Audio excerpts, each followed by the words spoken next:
what happened to the sex guy? And you're like, oh, you didn't hear? He was a virgin. That'll kill you. Forget about it. The virginity's not lethal. I was at the airport the other day, and I saw this magazine. I had to pick it up here. It's called Complete Woman Magazine, all right? Just a splendid periodical. Oh, subscriber, okay.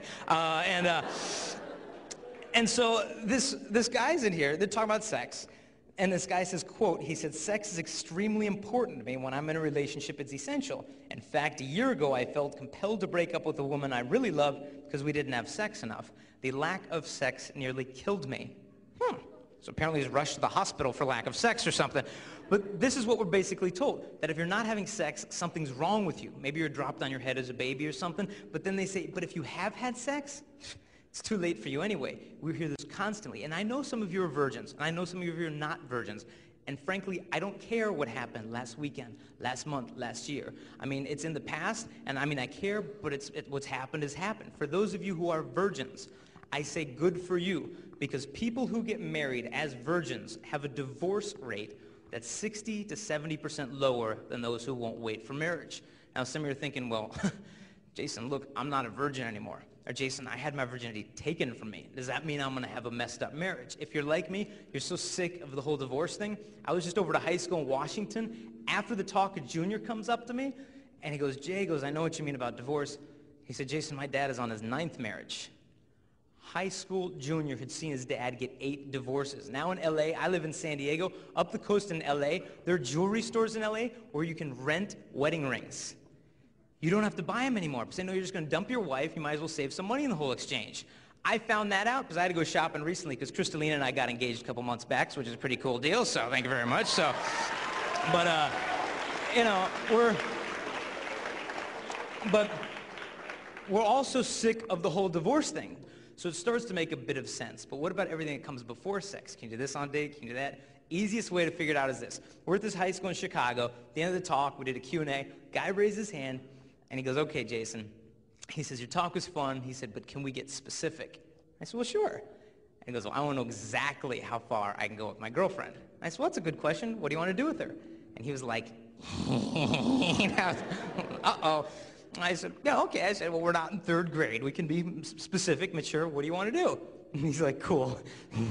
He's like, can we do this and this and this and this and this? And he goes through this list of sexual favors. And I said, well, okay, we'll slow down. Pick one. And he's like, okay. He goes, I got it. He goes, oral sex. Can we do that on a date? And I said, well, I'm going to have you answer your own question. And he's like, oh, good. And I said, well, you know, do you want to get married one day? And he's like, yeah, I'm going to get married one day. I said, that's cool. So I said, so if you're going to get married one day, I said, that means that your future wife, your future bride, she's out there somewhere right now, isn't she? And for the first time in his 17-year life, he thought about his future wife. And he said, yeah, she's out there. Cool, cool. And I said, but let's say she doesn't live here in Chicago. Let's say she lives where I live in San Diego. School's just getting out right now. So she's coming home from class with her boyfriend, who's a guy that you are never going to meet around your future bride. And he's saying, baby girl, I love you so much. I'm always going to be here for you. Your eyes are so beautiful. And she's like, oh, you're so sweet. And he walks her home, and he sits her down on his couch, and he's like, hey, baby girl, you feeling fine? Because you looking fine, you know. She's like, stop. And I said to the guy, I was like, dude, I go, you know what's going on that couch, don't you? And he was like, yeah. And I go, that guy? I said, that guy, he's emotionally manipulating your future bride into giving him oral sex, trying to make her think that if she gives him that, he'll like her more when he's just using her more. I go, does that bug you? And the guy was like, ooh, gross. No, I don't care. And I was like, really? Does it bug you at all? He looked at the floor, and he's like, no, I don't care. And I go, what if it was going on right now as we speak? That guy doing that with the woman who will kiss your children goodnight. Does it bother you? The guy was like, the guy next to him in class was like, oh, I'd be ticked off. And the guy's like, what? And I said, see, it's pretty easy. If you don't want some guy going there with your future wife, it's a good place to draw the line as well. And this is not a condemnation of any of us. It's a calling to all of us of a better and a deeper kind of love. And I'm not going to stand up here in front of you guys and say, you men in the audience, you guys have to be like me. Because it's a joke, it's a lie. If you're a guy and I'm a guy, we're identical. Look in your heart, same thing as mine. there's this desire to lust after girls, but then there's this desire to properly love a girl at the same time, and there is a tension. But I want you girls to realize the guys you're sitting next to, we've all been lied to about manhood. We're supposed to learn it from our dads, but a lot of us guys haven't seen our dads since we were 3. Some of us see our dads every day of the week, but we hardly even know the guy. No matter what our relationship is with him, we've been lied to at some point in the locker room that, dude, if you want to be a man today, dude, you got to get some from the girls. Because if you get some with ladies, dude, you're the man. But think about it. Get some from a girl. Getting some sounds like a couple of like 7th graders, and they sneak into a convenience store and they shoplift like Jolly Rancher candies, you know, and then they like run into the parking lot like, you know, they run funny because they're all disproportionate because of puberty. You know, their feet are too big and their knuckles drag. And then, you know, they get into the parking lot and then they hide behind a dumpster and they pull the candy out and they're like, I got a red one and a grape one. Whoop, a grape one. Did you get some? Did you get some? And you notice the same mentality. Dude, you get some with that chick? Dude, you sexually conquer that girl? Because if you emptied of her innocence, you robbed her purity, dude, you're the man because you emptied the girl. And we know that this is totally missing the point of manhood. I don't get my manhood by emptying a girl. I get my manhood by denying myself for love of a girl. And as Christian guys, we only need to know one verse in the Bible to love women. It's out of Ephesians 5, and it just says, men, it says, you love your brides like Christ loved the church. You hand yourself over for her to sanctify her so she would be holy and without blemish. And it says that to do this, Jesus was praying in the agony in the garden, and his sweat became like drops of blood and fell onto the ground.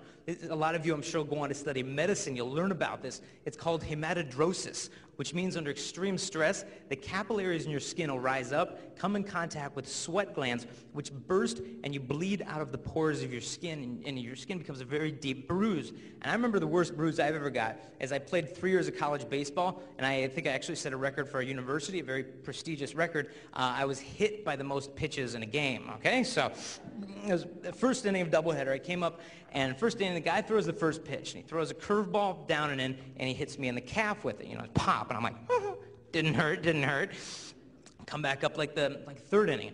I'm like, dude, there's no way he's going to hit me 2 times in a game. So crowd the plate, and he throws the next pitch inside, and he hits me in the stomach with it, you know, it's pop, and I'm like, didn't hurt, didn't hurt. Came up about like 7th inning.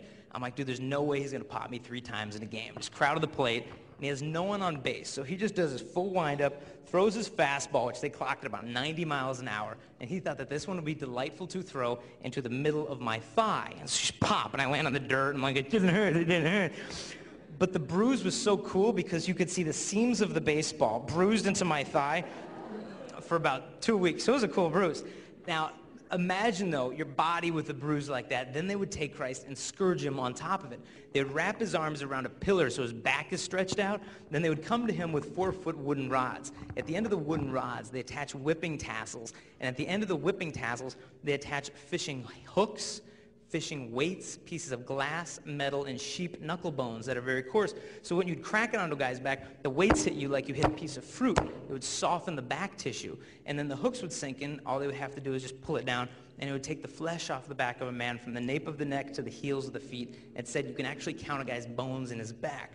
They would do this within an inch of killing him, then they stop, cover him with a linen that then dries the wounds, they'll later rip off, and then they put the crown of thorns on his head. But the crown we always see is this dinky little ring around the forehead. But the burial cloth of Christ indicates that he had 36 puncture wounds through his scalp, through the eyebrows, through the ears, the back of the neck, the top of the head, that they had actually woven this thing like a basket or a helmet. And I bought recently the same type of plant that was used for the crowning of thorns. They made this into a crown instead of a basket, but it gives you the idea that they would have taken this type of a plant, that they would have crowned it onto the head, and then it says that they would have beaten it into his scalp with a reed to keep it affixed there. And once it was put into place, it says that they would have put the cross on his shoulders. Now, he didn't carry the whole cross, just a cross beam, which weighs about 135 pounds. So for those of you guys who lift, imagine putting a 45-pound plate on each side and doing lunges for about 650 yards without the skin on your back. Then they would take him to Calvary, nail him up to the cross, and he would gasp for breath for 3 hours as he completely emptied himself for love of his bride, the church. And then St. Paul says, men, love your brides just like this. Now, you guys are probably thinking like, Jason, what do you want me to do? Like, go up to some girl in the cafeteria who I like, take my belt off, say, hey, honey, look, I love you, whack, whack, whack. I mean, she'd probably get freaked out, so I wouldn't go there. But how is a guy supposed to sacrifice himself for a girl? Well,